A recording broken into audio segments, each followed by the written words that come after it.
आज हमने अरवी कोफ्ते का सालन बनाया है, जो कि बहुत ही मज़े का सालन बना है और बहुत ही झटपट तैयार हो गया था। आप ट्राई करेंगे तो आपको बहुत ही पसंद आएगी। ये यूनिक सी एक रेसिपी मैंने आज ट्राई की है। देखते हैं ये रेसिपी हमने बनाई किस तरह है। बिस्मिल्लाहिर्रहमानिर्रहीम, अस्सलाम वालेकुम। क्या हाल है तमाम देखने वालों के? सब अपने घर में खुश रहें, आबाद रहें, आमीन सुम आमीन। आज हम अरवी कोफ्ते बना रहे हैं, जिसके लिए मैंने 1 पाव चिकन ली है बोनलेस। इसकी छोटी छोटी बोटियाँ कर ली हैं मैंने। 2 ब्रेड स्लाइसिस हैं, 1/4 टीस्पून नमक, 1 टीस्पून सूखा धनिया, 1 टीस्पून ज़ीरा, 1/4 टीस्पून गरम मसाला, 1 टीस्पून लाल मिर्च और थोड़ा सा धनिया और 2 हरी मिर्चें। और इसमें लहसुन भी जाएगा, लेकिन इस वक्त मुझे याद नहीं था। वो मशीन में जब मैंने चलाया तो उसके बाद फिर मुझे याद आया था 1 टीस्पून मैंने लहसुन भी इसमें डालना था।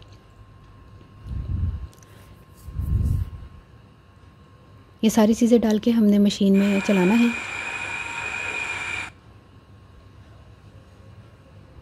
ये देखें, मैंने लहसुन डाला है।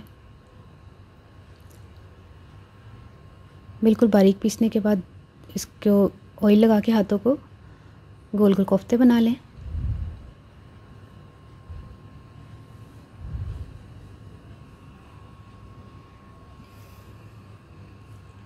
ये देखिए, तमाम कोफ्ते मैंने तैयार कर लिए हैं। अब ग्रेवी की तरफ चलते हैं। ग्रेवी बनाने से पहले मैं आपको बता दूं कि अरवी मैंने ली है आधा किलो। इसको मैंने छील लिया है। अब इसको नमक लगाएंगे, फिर उसके बाद हम नमक शामिल नहीं करेंगे। 1 टीस्पून लहसुन, 1 टीस्पून सूखा धनिया ज़ीरा, 1/2 टीस्पून हल्दी, 2 टीस्पून लाल मिर्च पाउडर। ये थोड़ा सा मैंने गरम मसाला लिया है। ये आखिर की चीज़ें हैं। खैर वो तो लाल प्याज है, 1 अदद प्याज है। ये सूखी मेथी है और 1 कप दही। ये फ्राई किया हुआ प्याज है और आधा कप तेल।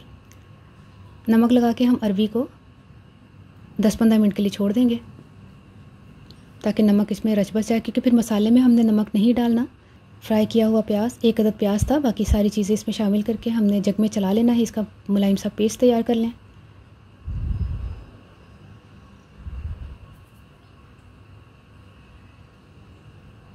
पेस्ट बन गया है। पतीली में ऑयल डाला और फिर उसके बाद हमने जो पेस्ट बनाया था वो डाल दें और इसको थोड़ी देर हम भूनते हैं। इसका कलर देखें। मसाला जब भुन जाएगा उसके बाद हम इसमें कोफ्ते डाल देंगे। पहले पानी डालेंगे। पानी को जैसे ही उबाल आएगा फिर हम कोफ्ते डालेंगे। हमने कोफ्ते फ्राई नहीं किए, हमने इसी तरह कोफ्ते डाले हैं। अगर आप चाहें तो फ्राई कर लें, लेकिन फ्राई करने के बाद ऊपर की जो स्किन है वो ज़रा हार्ड हो जाती है मेरे ख़्याल में। लेकिन मैंने ऐसे डाले थे तो बहुत ज़बरदस्त बने थे, सॉफ्ट भी बहुत बने थे। अच्छा, चम्मच नहीं चलाना, गोल गोल इसको घुमा लें। अरवी भी साथ डाल दें। अरवी मैंने धो ली है, नमक डाल के जो रखा था। अब देखिए, पता ही चल रहा अरवी कौन सी है, कोफ्ता कौन सा है। थोड़ा सा पानी डाल दें और इसको पकने के लिए रख दें। 20-25 मिनट के बाद हम देखते हैं कि कोफ्ते तैयार है। माशाल्लाह देखें, सूखी मेथी डाली, हरा धनिया काट के, हरी मिर्चें और गरम मसाला डाल दिया। ये देखिए कितनी झटपट तैयार होगी ये रेसिपी।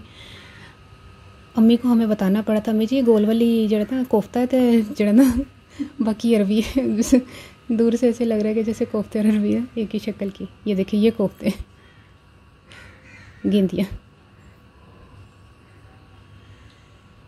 ये देखिए, थोड़ा सा मैंने शोरबा भी डाला और धनिया हरी मिर्च डाल के।